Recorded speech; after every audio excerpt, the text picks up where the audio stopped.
Hi everyone, it's Carnage6 again, and welcome to my second Terminator review. This is of the Hunter Killer Tank maquette, prop replica, or statue, whatever you want to call it, from Hollywood Collectibles. Now, my aerial Hunter Killer, I didn't have a chance to show you the box because I've had it for a long time. And so I thought this is the first time I'm opening this, so I thought I'd show you what the box looks like. It's a big sucker. That's why I didn't keep the other box, because it's so big. It just takes up so much room. And the fact that these things were released so far apart. This thing was delayed forever. I was on a waiting list for like a year before they finally came out with it. Anyway, here's the front of the box. And here's the back of the box. I'm not going to go into great detail about the box. It's just black. And as long as it keeps the figure from being damaged on its way to me, that's all I really care about this figure, because I'm going to open it and display it loose. Who would display this thing in the box anyway? Anyway, if you're watching this in high def, maybe you can read the box. Now on to the review. Okay, and here it is out of the box. And this is the first time I've opened it and set it up and everything. I'm quite impressed. It's really good. Same kind of quality as the Aerial Hunter Killer. Same kind of paint job. Same heft to it. It's really heavy. The base is really heavy. The top two sections not so much, but the base is really heavy. And the tread part, I should say, is really heavy. The base is really heavy too, and it's really big to accommodate this thing. The figure is about 12 inches across and about 15 inches wide. Or sorry, the length of it is 15 inches. And the base is even bigger than that, obviously, to accommodate it. And again, this is a prop replica. Well, they advertise it as a maquette, a statue. It's cast from the original prop that they used in the movie. As you can see, it's really, really well detailed. I can zoom in a little bit anyway. I'll get into a little bit greater detail in a bit. Okay, and scale-wise, as you can see, it doesn't fit in quite as well as the Aerial Hunter Killer. It's a bit too small. And as you can tell, actually it is in scale, because the skulls sculpted onto the base are actually way smaller than they are in the Aerial Hunter Killer. So it is actually in scale, but it's not in scale, in the same scale as the Aerial Hunter Killer.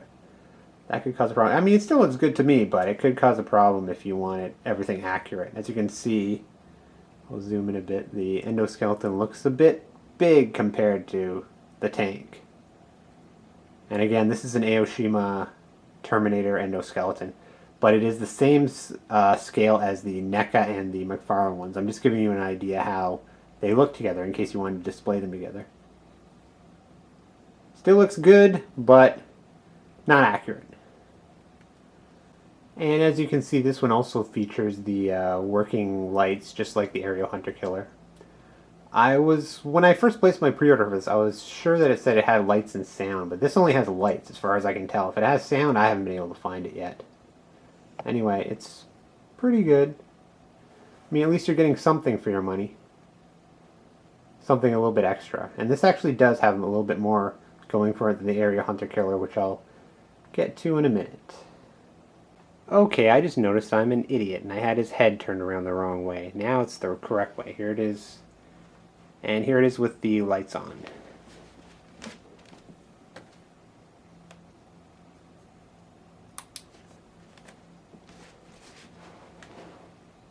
There you go. Okay, and now for the base. As with the Aerial Hunter Killer, this is pretty much the same thing. A bunch of rubble and a bunch of skulls. Again, I would have liked to have seen maybe like it crushing a car or something like that, or some twisted metal or something like that, but it's good. I don't know if I can get in on the skulls. Like I said, they're really tiny in this version because they have to be sort of in scale. Yeah, that's about as best as I'm going to do. Like I said, the tank and the base are both in scale, but the tank and the Aerial Hunter Killer are not in scale with each other. Okay, something else that I quickly wanted to mention. The base and the tank are not connected like the Aerial Hunter Killer was. Well, you kind of had to have it connected in the Aerial's case, but so Anyway, if you don't want to display the base with it, you can just display the tank by itself. And here's a side view of it.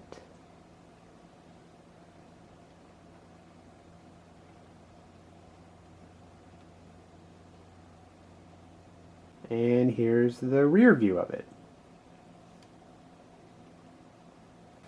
Okay, another thing I want to point out that's pretty interesting on this is that most of it's made of polystone or whatever it's made of. But the tank treads are rubber, so that's an interesting little touch. And there was a little bit of background on this piece. There was a long wait for this piece to come out.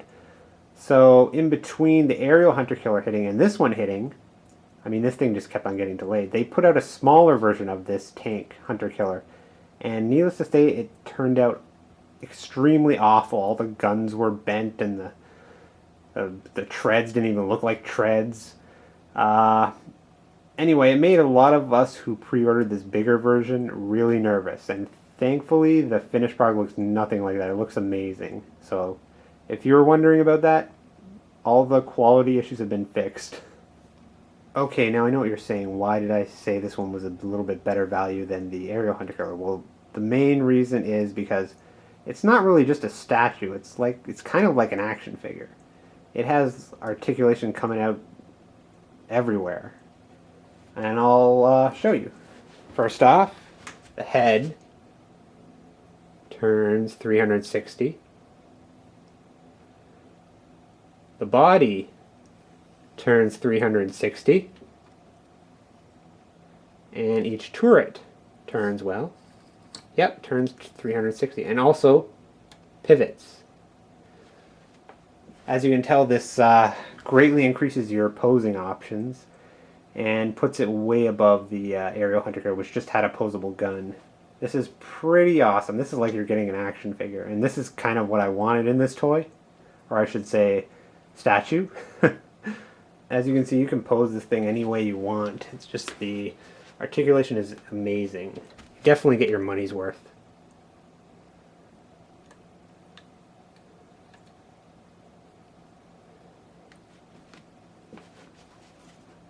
Okay, so that's about it about this figure. This is a really good, awesome figure. Now, the good things are this thing is the lines on this are a little bit sharper and crisper than the aerial Hunter Killer. It looks a little bit more accurate. Still, the paint is still a little bit more matte finish. I know it's showing up a bit like glossy here, but in person it's a lot more matte. And in the original movie it was very shiny, shiny metal. So it's not exactly accurate in that way, but again, I'm really nitpicking there. This is still an amazing thing. And the thing I don't like is that it's also, well, one of the things I don't like is that it's not in scale with the aerial Hunter Killer. So if you display them together, it kind of throws, and if you display them with McFarlane or NECA figures, then it really throws off the illusion. Also, the one other big factor that will prevent you from buying this is the price. I told you the last one was like upwards of $400. This is the same price, upwards of $400. Again, I got a little bit of a great deal because I pre-ordered it. Again, I paid around $300, but again, with the shipping, it came out to like $350. That's US. I'm in Canadian, so obviously I'm paying like over $400. And this was before the economy went, well, this is about when the economy started going in the crapper, so it wasn't that great a deal. Again, if you can find it for cheaper than that, go for it. Otherwise, it's going to depend on how much of a crazy Terminator fan you are. Again, they've never really made a figure in this scale of this particular tank Hunter Killer, so it was a no-brainer for me. And they still haven't, and they're not going to make one for the movie because I haven't even seen a tank Hunter Killer anywhere in the trailer, so I'm assuming it's not even in the movie. This might be your only opportunity to get it, so again, it's up to you. I liked it. I'm a huge Terminator fan. Again, it all comes down to price and what you're willing to pay. I've seen a lot of Terminator collectors showing off their one-to-one scale endo skulls and things like that, but I've never seen anyone showing off this, so I figured I'd post a review about this. I hope you liked the review. Again, any criticisms, just let me know. Anything you want to see, anything I'm doing wrong, anything I'm doing right. Yeah, that's it. So, hope you enjoyed the review, and see you later.